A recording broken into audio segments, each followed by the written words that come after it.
अगर मैं आपसे कहूं कि आपको इस आवाज़ को पहचानना है तो आप क्या कहेंगे?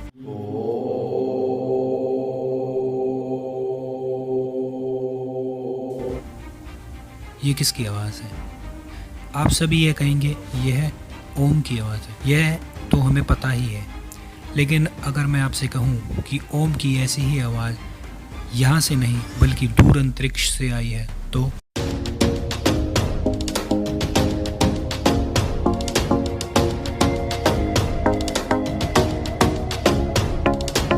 नमस्कार मित्रों, मेरा नाम है दीपक। मैं हूं आपका होस्ट और स्वागत है आपका हमारे इस YouTube चैनल में जिसका नाम है सनातन के रहस्य। आज हम आपको बताएंगे कि आखिर कहां से आई ओम नाम की गूंज, क्या है इसके सबूत और उजागर करेंगे कुछ तथ्य। तब तक आप हमारे चैनल पर अगर नए हैं तो चैनल को लाइक, शेयर और सब्सक्राइब कर लीजिए। साथ ही बेल नोटिफिकेशन को भी दबा दीजिए ताकि आने वाली सभी वीडियोस आपको लगातार मिलती रहे। कुछ साल पहले आई एक हिंदी फिल्म जिसका यह दृश्य आपको याद होगा, जिसमें कहा जाता है कि Om word have all the vibration of the universe. Om is a Hindu religious word which has all the vibrations of the universe. हम किसी भी शब्द को जब भी बोलते हैं या कुछ भी सुनते हैं तो वह ध्वनि तरंग की कुछ रेंज होती है जिसमें से वह हमें सुनाई देता है। हम इंसान 20 हर्ट्ज से 20 किलो हर्ट्ज तक की ध्वनि सुन सकते हैं। नासा के साइंटिस्ट ने अगस्त 2022 में एक ऑडियो जारी किया जिसका साउंड ओम की तरह ही है। उन्होंने यह ऑडियो पर्शियस गैलेक्सी क्लस्टर से आने वाली तरंगों से लिया है। इसकी फ्रीक्वेंसी 20 हर्ट्ज से कम थी जो कि हम इंसान नहीं सुन सकते थे।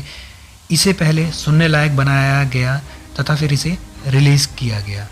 अब इसकी फ्रीक्वेंसी 20 हर्ट्ज से ज़्यादा कर दी गई है ताकि हम इंसान इसे सुन सकें। आइए सुनते हैं वो ऑडियो।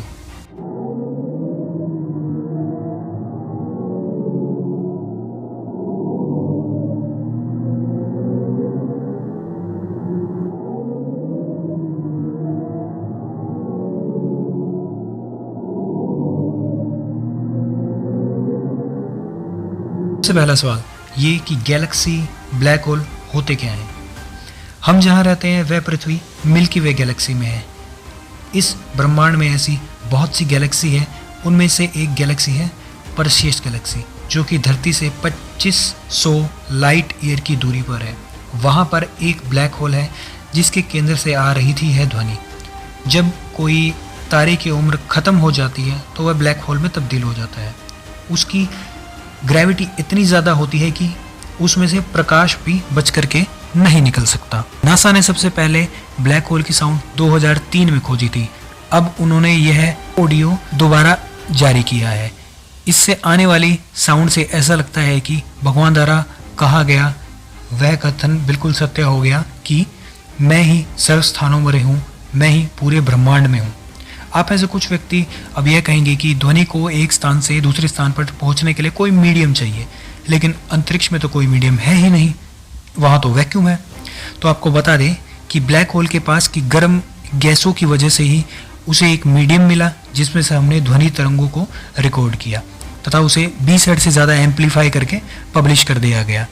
इस बात से अब तो आप मानने पर मजबूर ही हो जाएंगे कि आज जो कुछ भी हो रहा है विज्ञान जगत में कहीं ना कहीं सनातन में पहले ही हो चुका है। हमारे वेदों और पुराणों में जो भी लिखा है वह मात्र एक काल्पनिक सोच नहीं है बल्कि सत्य है। हम आज की एडवांस मॉडर्न साइंस के साथ भी उसे समझ नहीं पाए हैं। एक सैटेलाइट जो कि 1978 में छोड़ा गया वह अब हमारे आकाश गंगा को छोड़कर बाहर जा चुका है। उसका नाम है वॉयेजर।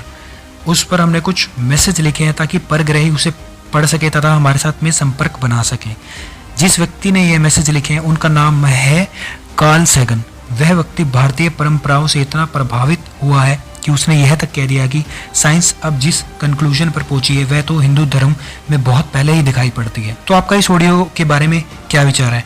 कमेंट बॉक्स में बताइएगा ज़रूर।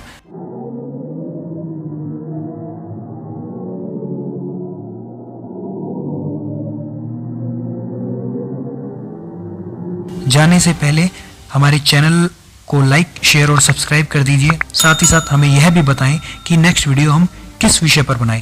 तब तक के लिए जय हिंद, जय सनातन।